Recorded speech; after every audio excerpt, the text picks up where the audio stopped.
அனைவருக்கும் வணக்கம். என்ன காவேரி ஹாஸ்பிட்டலில் ஒரு பெட்டை புக் பண்ணிடலாமா? யாருக்குன்னு கேட்குறீங்களா? நம்ம மதுபானத்துறை அமைச்சர் செந்தில் பாலாஜிக்கு தான். ஏற்கனவே டிரான்ஸ்போர்ட்டில் வந்து ஒரு 1 கோடி ரூபா ஏமாத்திட்டார் அப்படிங்கிற ஒரு குற்றச்சாட்டு. இடி அரெஸ்ட் பண்ணுறப்பவே நெஞ்சு வலி வந்து, அப்புறம் ஹாஸ்பிட்டல் போய், அப்புறம் ஜெயிலுக்கு போய், ஜெயிலேருந்து கோர்ட்டுக்கு வரப்பெல்லாம் கூட வீல் சேரில் தான் வந்தார். ஸோ அந்த அளவுக்கு ஒரு ட்ராமாலாம் நடந்தது 1 கோடி ரூபா ஊழல் குற்றச்சாட்டுக்கு. பட் இப்போ 1000 கோடி அப்படின்னு என்ஃபோர்ஸ்மெண்ட் டைரக்டரேட் அஃபிஷியலாக சொல்லியிருக்காங்க. நிறைய பேர் சொல்லிட்டு இருந்தாங்க 1,00,000 கோடி 40,000 கோடி அப்படின்லாம் சொல்லிட்டு இருந்தாங்க. பட் இடி வந்து டைரக்டா அப்படி சொல்ல முடியாதுல்ல. அவங்களுக்கு என்ன டாக்குமெண்ட் கிடைச்சிருக்கோ அதை வச்சு தான் அவங்க அஃபிஷியலாக சொல்ல முடியும். ஸோ 1000 கோடி அப்படிங்கிறத இடி உறுதி பண்ணியிருக்காங்க. இது எண்டு கிடையாது, இதுதான் ஸ்டார்டிங். இந்த 1000 கோடி தான் ஸ்டார்டிங். அதுக்கப்புறம் அது 40,000 கோடியா 1,00,000 கோடியா அப்படிங்கிறது தெரிய வரும். இதுதான் ஆரம்பம். இதுல என்ன முன்னாடி செந்தில் பாலாஜி ஒரு வழக்கில் சிக்கினதுக்கும் இப்போ சிக்கின வழக்குக்கும் என்ன வித்தியாசம், பெரிய வித்தியாசம் இருக்கு அப்படின்னா, அந்த வழக்கு அப்படிங்கிறது அதிமுக ஆட்சியில் நடந்த ஒரு ஸ்கேம். 2014 அவர் டிரான்ஸ்போர்ட் மினிஸ்டரா இருந்தப்போ அது செஞ்சாருன்னு சொல்லிட்டு அப்போ போடப்பட்ட வழக்கு. அதுல தான் இவ்வளவு நாள் கேஸ்லாம் நடந்து திமுக தான் அந்த வழக்கை போட்டாங்க. ஸோ அதுல தான் இந்த பிரச்சனை நடந்து இப்போ கைது செய்யப்பட்டாரு. ஸோ அதுக்கும் டிஎம்கேவுக்கும் டிஎம்கே குடும்பத்தில் இருக்கக்கூடியவங்களுக்கும் எந்த ஒரு தொடர்பும் நேரடியாக கிடையாது. இவர் ஒன்றும் அங்கேருந்து பணம் வாங்கி டிஎம்கே தலைவர்கள்ட்ட கொடுக்கல. பட் இந்த டாஸ்மார்க் இருக்குல்ல, இது எல்லாமே டிஎம்கே குடும்பம் கோபாலபுரம் இருக்குல்ல, ஸோ அது சம்பந்தப்பட்ட விஷயம். ஏன்னா இவர் வந்து ஒரு 1000 கோடி ஸ்கேம் பண்ணியிருக்காரு அப்படின்னா கிட்டத்தட்ட சிஸ்டத்தையே ஏமாத்தி தான், இங்கே இருக்கக்கூடிய சிஸ்டத்தையே ஏமாத்தி தான் இந்த 1000 கோடி ஸ்கேம் அப்படிங்கிறது நடந்திருக்கு. ஒட்டு மொத்தமாக எல்லாரையுமே கண்மூடித்தனமாக ஏமாத்தி தான் நடந்திருக்கு. அப்படிங்கிறப்போ ஏமாத்தி செந்தில் பாலாஜி அவருடைய சொந்த பாக்கெட்டுக்கு இந்த 1000 கோடி கொண்டு போனாரா அப்படிங்கிறது தான் கேள்வி. வாய்ப்பே கிடையாது. ஸோ அந்த பணம் அப்படிங்கிறது அடுத்து அவரை விட பெரிய தலைகள் கோபாலபுர குடும்பத்துக்கு தான் போயிருக்கும். அப்படிங்கிறப்போ இப்போ செந்தில் பாலாஜியா இடி நெருங்கி வராங்க அப்படின்னா அடுத்து அந்த கைது நடவடிக்கை இந்த விஷயங்கள் எல்லாம் கண்டிப்பா மேல நோக்கி போகும். ஸோ கூடிய சீக்கிரம் செந்தில் பாலாஜி வந்து இடி வந்து இந்த மார்ச் மந்த்துக்குள்ளேயே ஏதாவது வாய்ப்பு இருக்கு அப்படின்னு சொல்லிட்டு இருக்காங்க. ஸோ செந்தில் பாலாஜி கைது அப்படிங்கிறது நடந்தது அப்படின்னா அடுத்தபடியா அடுத்தடுத்த கைது அப்படிங்கிறது நடப்பதற்கான வாய்ப்பு ரொம்ப அதிகமா இருக்கு அப்படின்னு சொல்றாங்க. அது போக நமக்கு ஒரு செய்தி, நம்ம கேள்விப்பட்ட ஒரு செய்தி என்ன அப்படின்னா, இடி சென்ட்ரல் கவர்மெண்ட் வந்து ஏன் கைதை வந்து இவ்வளவு தாமதமா பண்ணிட்டு இருக்காங்க, ஏன் உடனடியாக கைது பண்ற மாட்டேங்கிறாங்க அப்படின்னு சில செய்திகள் சொல்றாங்க. அப்படின்னா என்ன அப்படின்னா, இந்தியா முழுக்க குறிப்பா தமிழ்நாட்டில் வந்து ஒருத்தர் வந்து ஜெயிலுக்கு போயிட்டு வெளியில வந்தார் அப்படின்னா அவரை வந்து தியாகி மாதிரி பார்க்குற அந்த மனப்பான்மை அப்படிங்கிறது தமிழ்நாட்டில் ரொம்ப அதிகமாகவே இருக்கு.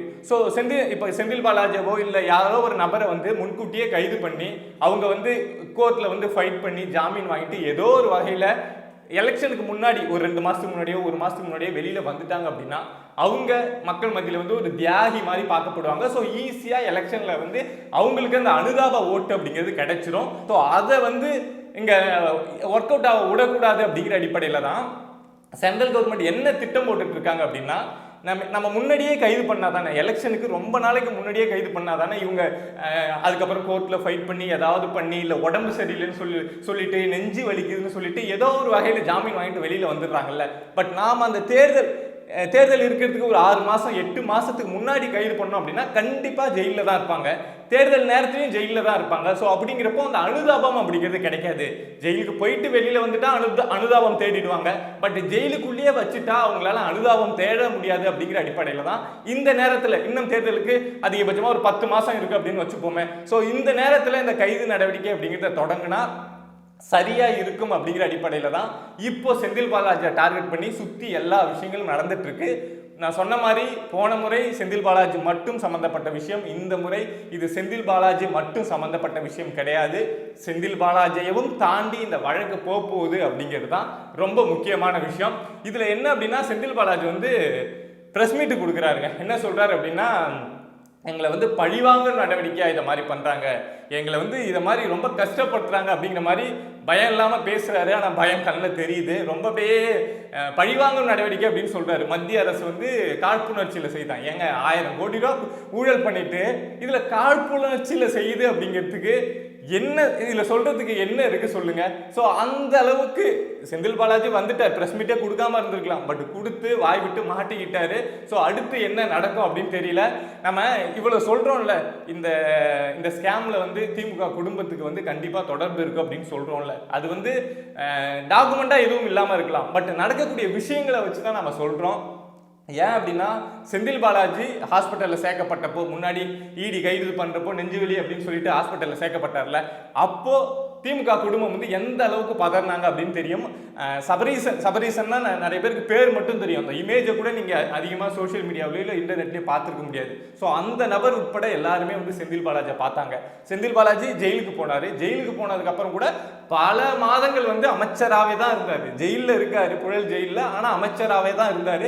உயர்நீதிமன்றம் என்ன சொன்னாங்க அப்படின்னா, சட்டப்படி அவர் அமைச்சராக இருக்கக்கூடாது அப்படின்னு எதுவும் இல்லை அப்படின்னாலும் தார்மீக அடிப்படையில் செந்தில் பாலாஜி வந்து இந்த பதவியை விலகணும் அப்படின்னு உயர்நீதிமன்றம் சொன்னாங்க. அப்போவும் அமைச்சர் பதவியிலேருந்து அவர் தூக்கல. கடைசியா எப்ப தூக்குனாங்க அப்படின்னா, இனிமே ஜாமீன் கிடைக்காது, செந்தில் பாலாஜி வந்து இது மாதிரி அமைச்சர் பதவியிலே இருந்துகிட்டே இருந்தாருன்னா ஜாமீன் கிடைக்காது அப்படிங்கிற ஒரு சூழல் வருது. ஸோ அதுக்கப்புறம் தான் செந்தில் பாலாஜியை அமைச்சர் பதவியிலேருந்து நீக்கினாங்க.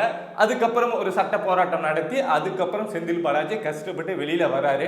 சரி, உள்ள இவ்வளவு நாள் இருந்துட்டு வராரு, நீதிமன்றமே கண்டனம் தெரிவிச்சிருக்கு, இன்னும் அந்த கேஸ் முடியல, ஜாமீன் வாங்கிட்டு தான் வராரு அப்படிங்கிற அடிப்படையில் கொஞ்ச நாள் பொறுமையா அவரை வச்சிருந்தா என்னங்க, வராரு, வர அடுத்த நாளே அவருக்கு வந்து திரும்ப இந்த அமைச்சர் பதவி, அதே எந்த துறையை வச்சிருந்தாரோ அதே மதுபானத்துறையும் அதே மின்சாரத்துறையும் தூக்கி கொடுக்குறாங்க அப்படின்னா எல்லாருக்கும் ஒரு பெரிய சந்தேகம் வரும்ல. எனக்குன்னு இல்லை, திமுகவில் இருக்கக்கூடிய மூத்த தலைவர்களுக்கு மற்ற அமைச்சர்களுக்கே சந்தேகம் வரும். என்னத்துக்கு இவங்க செந்தில் பாலாஜியை இந்த அளவுக்கு தூக்கி பிடிக்கிறாங்க? நாமளும் தான் கட்சியில கருணாநிதி காலத்திலேருந்து பெரியார் காலத்திலேருந்து இருக்கோம், நம்மளை கண்டுக்க மாட்டேங்கிறாங்களே, இந்த ஆளை என்னத்துக்கு தூக்கி பிடிக்கிறாங்க அப்படின்னு செந்தில் பாலாஜி கூட இருக்கக்கூடிய மற்ற அமைச்சர்களே நினைச்சிருப்பாங்க. ஸோ அந்த அளவுக்கு திமுக குடும்பம் செந்தில் பாலாஜிக்கு முக்கியத்துவம் கொடுத்துட்டு இருந்திருக்கு. அதுக்காக வந்து அவங்க ஏதாவது பிளட் ரிலேஷனு இல்லை கட்சியை தோற்றுவிச்ச நபர்ல வந்து செந்தில் பாலாஜி ஒருத்தர் அப்படின்லாம் நினைச்சிக்காதீங்க. 4-5 வருஷத்துக்கு முன்னாடி உள்ள வந்த ஆள் தான். அதுக்கு இவ்வளவு இம்பார்ட்டன்ஸ் கொடுக்குறாங்க அப்படின்னா வேற என்ன காரணமா இருக்க முடியும் அப்படிங்கிறத நான் சொல்லி நீங்க தெரிஞ்சுக்க தேவையில்ல, உங்களாலேயே புரிஞ்சிக்க முடியும். தமிழ்நாட்டிலேயே அதிகமாக வருமானம் தரக்கூடிய, அதிகமாக ஸ்கேம் நடக்கக்கூடிய மின்சாரத்துறையும் மதுபானத்துறையும் செந்தில் பாலாஜிக்கு கொடுக்கப்படுது. அதன் மூலமாக வருமானம் அப்படிங்கிறது அள்ளி அள்ளி மேலே ஏறிக்கிட்டே இருக்கு. ஸோ அதுக்காக அந்த விசுவாசம் அப்படிங்கிறது செந்தில் பாலாஜி, விசுவாசம்னு சொல்றதை விட செந்தில் பாலாஜி மாட்டிக்கிட்டாருன்னா நாமளும் மாட்டிப்போமே, ஏதாவது உளறி வச்சிட்டாருன்னா நாம மாட்டிப்போமே அப்படிங்கிற அடிப்படையில் தான் அந்த அக்கறை, அந்த விசுவாசம் எல்லாமே நடந்துட்டு இருக்கு. ஸோ இந்த டாஸ்மாக் ஊழல வந்து பல விஷயங்கள் வெளியில வரலாம் அப்படின்னு நினைக்கிறேன். ஏன்னா இது வரைக்கும் நம்ம பெருசா எங்கேயும் கைதியே பார்த்ததில்லை. பட் ரீசெண்ட் டைம்ஸாக டெல்லியில் பார்த்தோம், அதே மாதிரி சத்தீஸ்கரில் பார்த்தோம், அதே மாதிரி தெலுங்கானாவில் முதல்வரோட பொண்ணு கவிதா வந்து கைது செய்யப்பட்டாங்க. ஸோ இத்தனை கைது அப்படிங்கிறது எல்லாமே இந்த லிக்கர் ஸ்கேமில் நடந்த கைதுகள் தான். அப்படிங்கிறப்போ அடுத்து இது மூவ் ஆகி இப்போ தமிழ்நாட்டில் வந்திருக்கு. ஸோ மற்ற இடமெல்லாம் சின்ன சின்ன கொஞ்சம் சின்ன ஸ்டேட்டு, கொஞ்சம் சின்ன ஸ்கேமு. பட் தமிழ்நாட்டில் வரப்போ இது வரைக்கும் அஃபிஷியலாக 1000 கோடி அப்படின்னு சொல்லியிருக்காங்க. பட் பல லட்சம் கோடி அப்படின்னு தோண்டி பார்க்குறப்போ அடுத்தடுத்து இடி வந்து அபிஷியலா சொல்லுவாங்க. சோ என்ன நடக்குது அப்படின்னு பார்ப்போம். மத்திய அரசு வந்து செந்தில் பாலாஜி வந்து இந்த அளவுக்கு குறி வைக்கிறதுக்கு காரணமும் இருக்குங்க. காழ்ப்புணர்ச்சி அப்படின்லாம் இவங்க சொன்னாலும் நடந்திருக்கு, செய்யறாங்க. பட் ஏன் செய்யறாங்க, அதுவும் செந்தில் பாலாஜி வந்து டார்கெட் பண்ணி ஏன் செய்யறாங்க அப்படிங்கிற ஒரு கேள்வி இருக்குல்ல. செந்தில் பாலாஜி கிட்ட தான் இந்த லிக்விட் கேஷிங் அந்த விஷயம் வந்து நிறைய வந்து ரொட்டேட் ஆகிட்டே இருக்கு. ஒரு எலெக்ஷன் வந்தா இந்தா அப்படின்னு பணத்தை வந்து பல லட்சம் கோடி வந்து தள்ளி விடுற அளவுக்கு ஒரு ஸ்ட்ரென்த் இருக்கு அப்படின்னா செந்தில் பாலாஜி கிட்ட தான் இருக்கு. ஸோ அவரை நம்பி தான் இருக்காங்க. 2026 தேர்தல் வந்து செந்தில் பாலாஜி தான் நமக்கு வந்து கேஷியர், அவர்கிட்ட தான் வாங்கணும் அப்படிங்கிற அடிப்படையில் தான் இருக்காங்க. ஸோ எப்படியும் ஒரு தொகுதிக்கு மினிமம் ஒரு தொகுதிக்கு 5 கோடி 20 கோடி வந்து செலவு பண்ற மாதிரி இருக்கும். ஸோ எல்லாத்தையுமே இப்போவே அந்தந்த தொகுதியில் செட்டில் பண்ணணும். ஏன்னா எலெக்ஷன் டைம் வந்துருச்சு அப்படின்னா அதுக்கப்புறம் அந்த மணியை வந்து டிரான்ஸ்போர்ட் பண்றது அப்படிங்கிறது ரொம்ப கஷ்டமான விஷயமா இருக்கும். ஸோ இப்போவே எல்லாத்தையும் செட்டில் பண்ணணும், எல்லாம் பண்ணணும் அப்படின்னா செந்தில் பாலாஜி மாதிரி ஒரு கேஷியர் வேணும். அந்த இடத்த வருமானம் 1 ரூபா அப்படின்னா ஆனால் ஸ்கேம் 5 ரூபா பண்ணக்கூடிய திறமை உள்ள ஒரு நபர் வேணும். ஸோ அந்த நபர் தான் செந்தில் பாலாஜி. ஸோ அந்த நபரை வந்து நம்ம இங்கே லாக் பண்ணிட்டோம் அப்படின்னா 26 தேர்தலில் திமுகவுக்கு வந்து ஒரு பெரிய நெருக்கடியாக இருக்கும். இவங்க அங்கங்கே மறைச்சு வச்சிருக்க பிளாக் மணி எல்லாம் வெளியில கொண்டு வர முடியாது, ரொம்ப கஷ்டமா இருக்கும். அப்படிங்கிற அடிப்படையில் தான் 26 தேர்தலை டார்கெட் பண்ணி தான் இப்போ இருந்தே ஈடியை பயன்படுத்தி சென்ட்ரல் கவர்மெண்ட் வந்து இந்த விளையாட்டு அப்படிங்கிறத விளையாண்டுட்டு இருக்காங்க. ஸோ என்ன பண்றாங்க அப்படின்னு பார்ப்போம். எந்த தரப்பு எது செஞ்சாலும் சரி நியாயபூர்வமாக நடக்கக்கூடிய விஷயங்களை வெளியில கொண்டு வந்தாங்க அப்படின்னா ஈடிக்கு வந்து நம்ம பெரிய சல்யூட்டை கொடுக்கணும். ஏன்னா இவ்வளவு பெரிய ஸ்கேம் எல்லாம் பண்ணிட்டு அதுவும் குடிக்கிறது அப்படிங்கிறது, குடிக்கிறவன் யாருங்க குடிப்பான்? ரொம்ப ஏதோ கஷ்டப்பட்டு வீட்டில் இருக்க காசை புடுங்கிட்டு வந்து அதை திருடிட்டு வந்து குடிக்கிறவன் தான் குடிப்பான், கஷ்டப்படுறவன் தான் அதிகமாக குடிக்கிற நபர்கள். ஸோ அவங்க பணத்திலேருந்து ஸ்கேம் பண்ணி அது அது எப்படி இருக்கு பாருங்க. ஒருத்தன் கஷ்டப்படுறான், அவனுக்கு நான் ஊத்தியும் கொடுத்துட்டு அவனுடைய பணத்தையும் நான் பிடுங்குவேன், நேரடியாகவும் பிடுங்குறேன் டாஸ்மாக் வழியா, இதை தாண்டி ஸ்கேம் பண்ணியும் பிடுங்குறேன் அப்படின்னா இந்த விஷயம்லாம் கேட்கறதுக்கு ரொம்ப ச்சே என்னடா இப்படி இருக்காங்க அப்படிங்கிற மாதிரி இருக்கு. ஸோ என்ன பண்றாங்க அப்படின்னு பொறுத்திருந்து பார்ப்போம். அப்புறம் ஒரே ஒரு விஷயம், மார்ச் 16ஆம் தேதி நாம் தமிழர் கட்சியிலேருந்து செங்கல்பட்டு மாவட்டம் திருப்போரூரில் வந்து அந்த ஜாதிவாரி கணக்கெடுப்பு வேணும், பஞ்சமி நல மீட்பு வேணும் அப்படின்னு சொல்லிட்டு ஒரு பேரணி போயிட்டு ஒரு பொதுக்கூட்டம் நடத்த போறாங்க அப்படின்னு சொல்லியிருந்தேன். பட் அதுக்கான அனுமதி அப்படிங்கிறது கிடைக்காம இருக்கு. காவல்துறை வந்து ஆரம்பத்தில் கொடுத்துட்டு இப்போ மறுத்திருக்காங்க அப்படின்னு சொல்லியிருந்தேன். பட் இப்போ உயர்நீதிமன்றம் இன்னைக்கு அந்த அனுமதி அப்படிங்கிறத கொடுத்துருக்காங்க. ஸோ கண்டிப்பாக மார்ச் 16 நடக்கும்.